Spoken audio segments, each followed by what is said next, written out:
Reflections with theologian Father James Bacik, lecturer and campus minister at the University of Toledo. One of the factors involved in privatism is an anti-institutional bias, the sense that somehow institutions don't make it, that they get in our way more of growing than being a help. Today on Reflections, Father Bacik talks with Father James Cryan, who is pastor of St. Pius X Catholic Church in Toledo. Father Bacik and Father Cryan will discuss privatism in our culture, insights from political theology. And now, here is Father Bacik.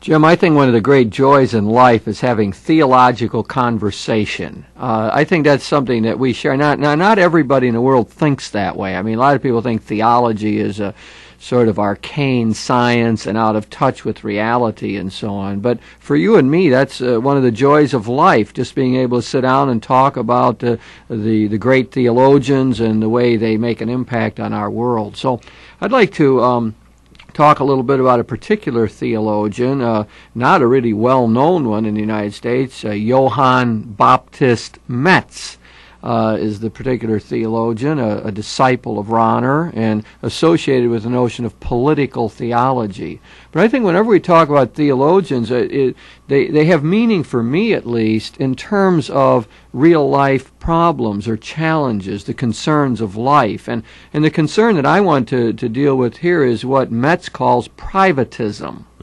Privatism that is spawned by the Enlightenment and so on. So why don't we begin to talk a little bit about that whole notion of what privatism means. I suppose the way it's become popularized for us is in that notion that the 70s were the me decade. And I think I've referred lately to the 80s as characterized by the yuppie mentality. So we get some sense of this privatism there, I think, where people are not worried about the public good or the commonweal, but it becomes very much centered on one's own advancement in the socioeconomic world. So why don't we talk a little bit about privatism? I always get the humor in the joke that they say during the 60s and 70s, kids went out to go find themselves. And they all went out to Boulder, Colorado. Apparently someone out there had an answer. And what they found is usually herpes or something like that, and they came back. But the antithesis, of course, is the gospel. You give yourself rather than find yourself. But the privatism, not only that Metz or anyone else would talk about, is just not the alienation of man in working society, which is a Marxist theme, but even in social structures today, even the most traditional social structure, the family. The great issue for family life is not surrogate motherhood. That's relatively a simple matter for a few people, which has its own questions. But where's the family today? Can we say we bring anybody in the world that has a consistent experience of what care and love is, or is everybody off doing their own thing, and we live in a world of latchkeys? You know, it's sort of symbolized, I suppose, by the family meal in a sense, and the great difficulties families have with youngsters who are teenage, for example, just having them all there together at one time for a meal. I mean, this becomes a major event to be able to gather them all there. The people are off pursuing various things, whether it's ballet for the youngster or playing soccer or people running around to the golf tournament or whatever. But that probably epitomizes that in such a simple way. Can we ever gather the family together? And then I guess in more tragic terms it becomes, how do we deal with the problem of divorce and all of the youngsters growing up in single-parent families and people, as you suggest, the latchkey phenomenon of the parents not being home when the youngsters return from school. So it's a good example, I suppose, of the privatism that takes over. And a lot of times they say we compensate. We cannot have a lot of time together, but we'll have quality time together. And there's humor in that because no one sits down with another person and says, let's have 15 minutes of quality time. You start. It's impossible to get anywhere with something like that. The family meal becomes symptomatic. It's not the whole structure of society, but between troughing up and having communion. There's a massive difference. Anybody that reflects in that experiences that knows the difference between that. One of the factors involved in privatism is an anti-institutional bias, the sense that somehow institutions don't make it, that they get in our way more of growing than being a help. An institutional bias. You see it in many ways. I mean, a lot of times the young people in relationship to family life see it as nothing but restricting. If they've got to sit there at the dinner table for another 5 minutes, I mean, they don't like it. They want to eat and get up and go. It's too confining, the family structure. I think about collegians being upset with the bureaucratic structures they find in the university. You know, here's this large place. It seems alien or foreign. It's not really helping me to learn. It's putting me through this credit mill. And you refer to the Boston Revolution in the news recently. The students of Boston rebelling against the university, saying this should be a place to study, not to party. And some of the restrictions on cohabitation in universities too. That not for so much for sexual morality as saying we can't get anything done here with this going on. That's right. Yeah, that was one of the rationales given for not allowing the partying going on in the residence hall and the opposite sex present. That they wanted to give time and space for the collegians to be able to study. You think about workers. I mean, frustrated with the large corporation and wondering where they fit, or workers even feeling as though that, well, maybe the labor union isn't really serving my needs the way I would like it. Not only those in the labor force, but even those in executive situations. The privatism, say, of a corporation is saying we have no social responsibility to society, except perhaps to endow a few enterprises working with their workforce who can be let go or dismissed really at a moment's notice without any sense of responsibility of what happens if families uprooted that way. Again, it perpetuates that sense of alienation. It's another form of privatism gone wild. You know, I think of politicians, too, of our President Reagan campaigned on an issue, get government off of our back. I mean, the interesting phenomenon that the head of the executive branch of the government can speak about in anti-government terms, and the terrible toll that the large centralized bureaucracy takes upon us. So many of our politicians run against government while running for office. I mean, it is really a paradoxical phenomenon.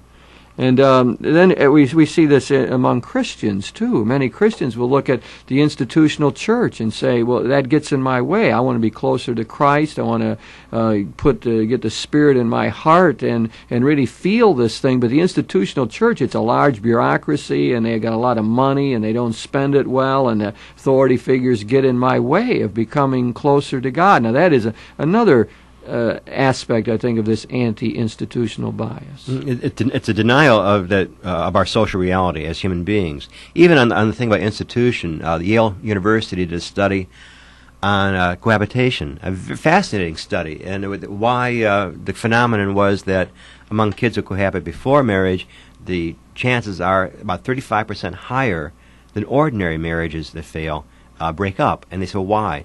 The factor was not so much from a psychological point of view, which I'd be interested in, namely you don't have to work at getting to know the other person, but their factor was a general disregard for institution altogether. The institution has nothing to say to me, and therefore there's no social need to work at. That's an interesting phenomenon. I've seen that reported, that people who live together before marriage end up with a higher divorce rate than those who don't. Yeah. Now, I think the common wisdom would be that wouldn't be the case, because you'd figure, well, they're getting to know each other and seeing if they're really compatible and working out some of the difficulties, and their marriage is a step forward in. And yet that's not the case. Was it the study, Jim, that suggested the rationale for that? Yeah, my personal rationale would be that once you have that intimacy, you really don't need to explore it. Marriage, if it works, it has to be worked at, and one figures, I don't have to work at this anymore. I already have the feeling of love and warmth. But their rationale was a general disregard for institutional life altogether, and therefore so that some people who go into marriage with more of a regard for the institution of marriage would be a binding force for them. Yes. Yeah. That's a fascinating thing. Yeah. That's something that the young people today ought to be alerted to, I think, because I don't think that's part of the prevailing wisdom among young people today. That will enhance the chance of the marriage working by not cohabitating ahead of time.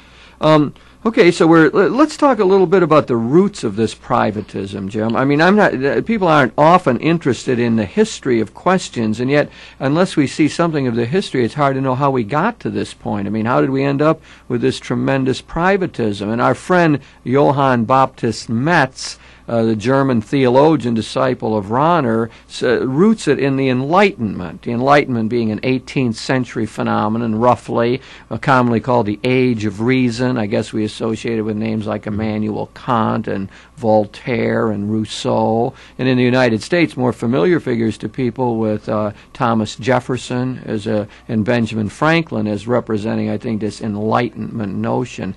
And the Enlightenment was very interested in trying to free people up to get social progress and to help individuals to make more of their lives. In a sense, they wanted to deal with the impediments to growth. And I think the general tenor of that of the 18th century was that now with the rise of science and through the power of reason, that we can program the progress. We can figure out that we're not just the prey of the blind forces anymore, and we're not just encased in these authoritarian institutions, but we, by using our heads, can figure out how to make a better life for ourselves. Well, I differ with Metz on that point. I do not think it was Enlightenment that did that. Maybe you can help me out here. Yeah, let's talk about I think those questions were there long before. They were back in the Socratic age, too.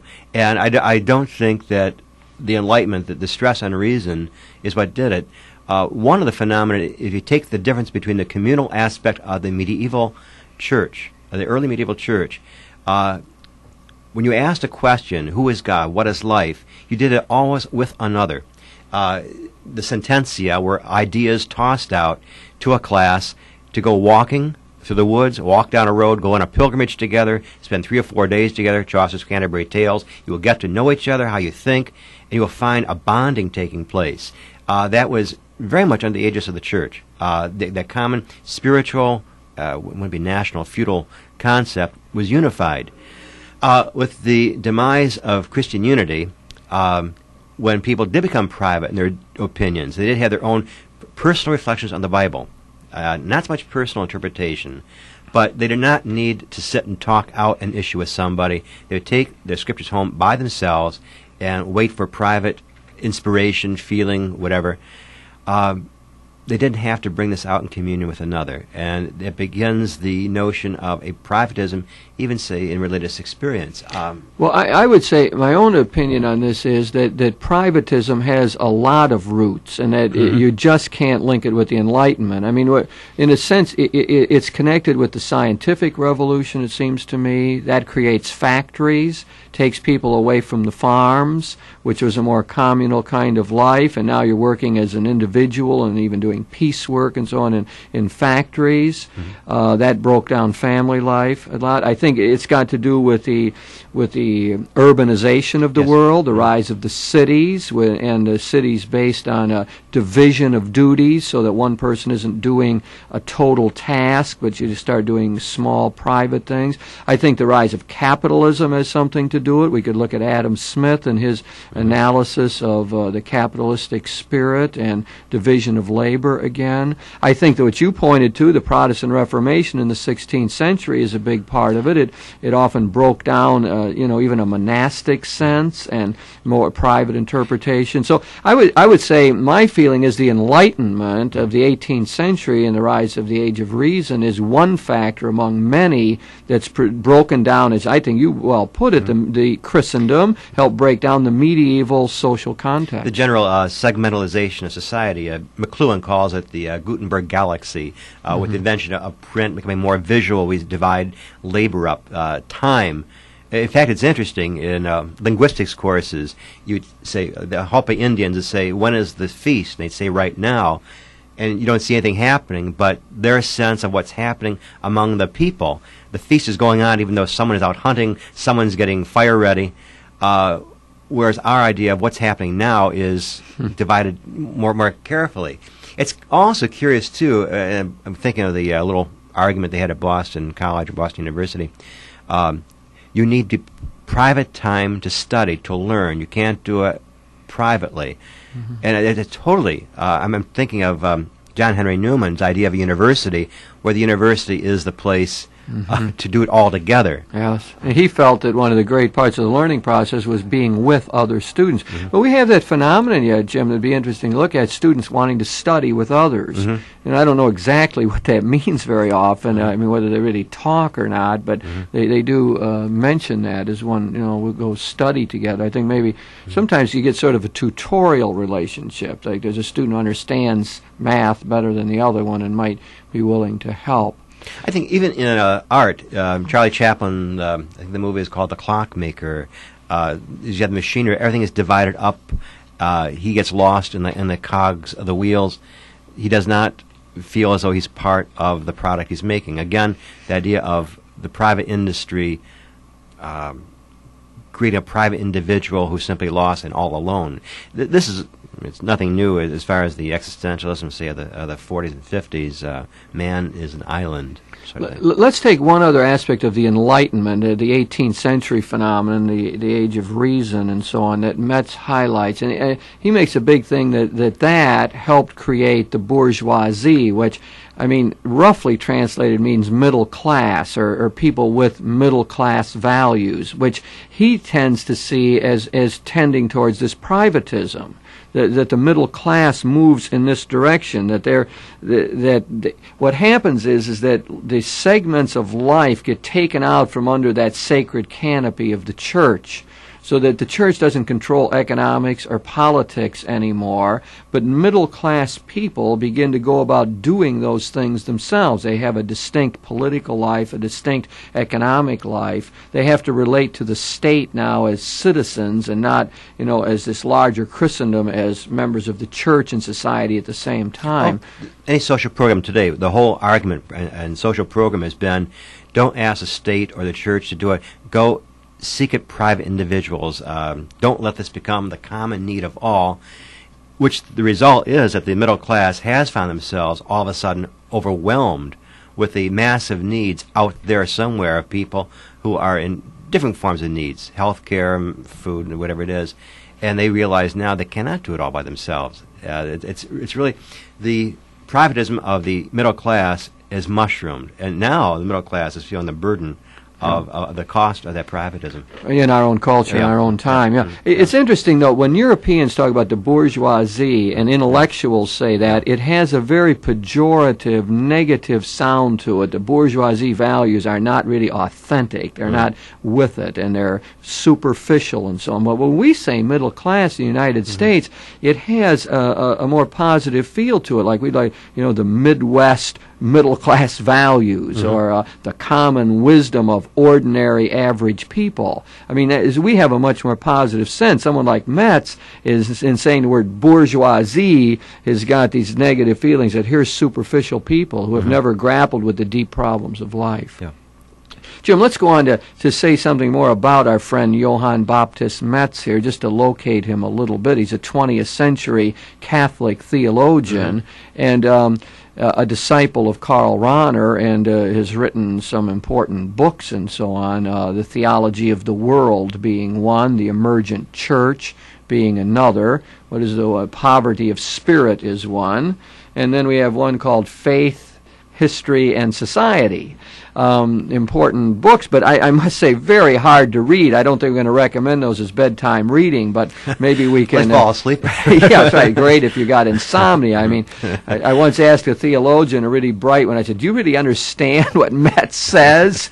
And he says, well, about half the time. So we're dealing with a very difficult thinker in many ways. But there's one of his personal experiences, to get this more concrete. He grew up during the Second World War, and at the age of 16, he and a bunch of his friends were just taken out of the school, given like a week of military training or something, and sent to the front. Young teenagers. Yes, sent to the front to fight against the advancing American army in Germany. And then he was just there a short time, and his commander told him to go back to the battalion headquarters with a message. So he goes back and delivers the message, works his way back through the forest, back to his company the next day, comes there, and here's all of his 16-year-old friends, his schoolmates that he had played and laughed with, decimated, all killed, wiped out, just in that one thing. And Metz says he wandered around in the forest with this soundless cry coming out of his heart.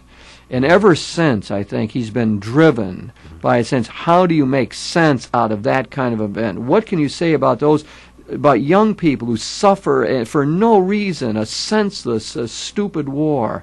And what can you hope for those kind of people? So I think that, in my mind, has been the shaping event for Johann Metz. I think that passion is found in all his writings. You always expected German theologians to be somewhat rarefied in their thinking and ideation and thoughts. But frankly, what I liked about him was, to me, he gave flesh to a lot of Rahner's thought. I really, the first time I had real contact with reading him was a very simple pamphlet, Poverty of Spirit. And I read that it was on the Meditations on the Temptations of Christ. And I had a rather traditional bourgeois attitude, the temptation to material goods, a temptation of the flesh and of power. But in reading his meditation, it was the solidarity of Christ with the human race. And I came across that Christ felt the human cry. He felt it, experienced it. It was not just cognitive. And that the three temptations in the desert and given in the Gospels was a real cry of the human spirit that God himself was identifying with and answered with solidarity. Atonement, for me, it was a whole new wrinkle. Atonement was not a vicarious satisfaction carried out need to appease God or anything like that, but it was the oneness of God with the human race and human race with each other. Fascinating, that cry. So you felt the passion, yeah. Always, It's interesting, but when Metz, who always remained a loyal disciple of Rahner, even though he was critical of him, and always remained a friend, they were close all the way through, and Rahner thought of Metz as being his best friend, really, in the theological community, and often talked that way, and his most brilliant disciple, for sure, although Metz, as I say, was very critical of Rahner in many ways. But what he said that he liked about Rahner was that he always saw Rahner's theology as being autobiographical, that when he read Rahner, he could see the passion in Rahner. He could see that Rahner was wrestling with the real-life questions and knew the human struggle, and that's why he loved Rahner's thought. Well, I'm not sure who had said that, but Rahner himself experienced the death of a friend at an early age. That's right. The whole issue of the possibility of absurdity. One can love, one can have life, and then that's it in this life. That quest for the transcendental is always, it fills Rahner's whole thought. But the passion for answered that human cry is certainly, even in the more rarefied stratosphere of Metz, to me that passion is in everything he writes. A lot of it's social criticism. He has the anger of a person who's angered with that sort of thing. Yes, indeed. I think that that cry that you use, that's an interesting thing, because that's how he talks about what happened to him as he wandered in the forest. It was a soundless cry, and he says that that's never left him, that he's had that throughout all of his life. It's sort of there all the time, moving him to, how am I going to make sense out of a world where your 16-year-old friends get decimated while you're off delivering a message? I mean, how do you put a world together like that, and how do you find sort of a social context for dealing with that? I think Metz has a number of contributions to this, but I just want to focus in on one, and that is his sort of reinterpretation of the base communities, the small Christian groups. He felt that, and he was very taken by the Latin American experience. He was influenced by the liberation theologians and the formation of these small base communities in Latin America, which are Christians coming together and reading the scriptures together and figuring out how that makes a difference in their social activity. And maybe they read the passage in Matthew, and then they go out and try to get the mayor to get a better water supply for their community. It's that kind of simple but grassroots thing that Metz seems to be after. He likes the idea of the base communities, and he thinks that we have to find our own way of making that real.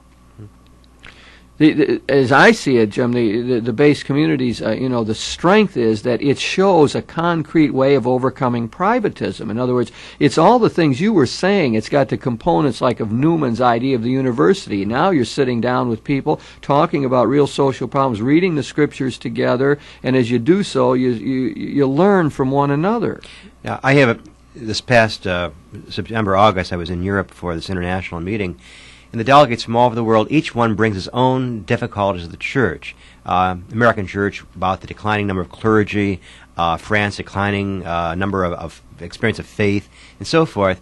When you come to the South Americans, there's nothing but optimism. They're most optimistic, and you say, well, how many priests do you have? That's not the question. We have the communities, these base communities, really the solidarity that they've experienced in sharing their hope, their faith experience. They have a nucleus, that the nucleus is the presence of God's Spirit within them to build community. It's not a fanatical thing. It's the most natural, spontaneous experience they could imagine.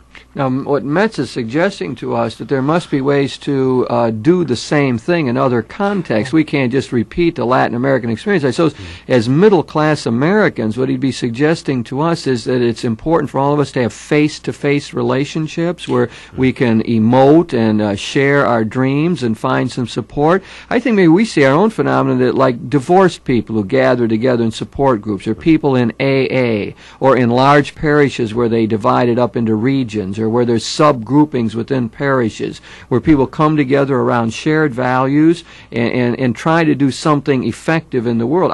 Take back to CFM, the Christian Family Movement. It seems to me when people gather, not only to pray together, but to figure out concrete action on how to improve the community in which they're living, that probably is a model of how this whole thing could work. Yeah, parish life today in most places where it's healthy, it's generally a rather healthy experience. You have many circles. Some interlock, some don't, some meet peripherally, some are concentric, but many clusters for people of different reasons, with different spiritualities, but sharing that spirituality. It's and that even including the unattached, becomes more and more difficult for the unattached to remain disengaged. At some level, they have to say, I experience the warmth of the bonding here. Jim, I think that what we've been talking about here is the whole phenomenon of privatism, which has many roots, as we saw, in urbanization and the rise of science, the Enlightenment, the Protestant Reformation. But it's produced a culture in which people are isolated, in which they feel alone, estranged, and very often have an anti-institutional bias against the church, the government, labor unions, corporations, whatever. And our friend Johann Baptist Metz, a great German theologian, still alive, disciple of Rahner, has said, we have to overcome that, in part at least, by forming smaller communities where we have face-to-face relationships, can share values, can hear the scriptures together, and then figure out how to work cooperatively to try to improve our world.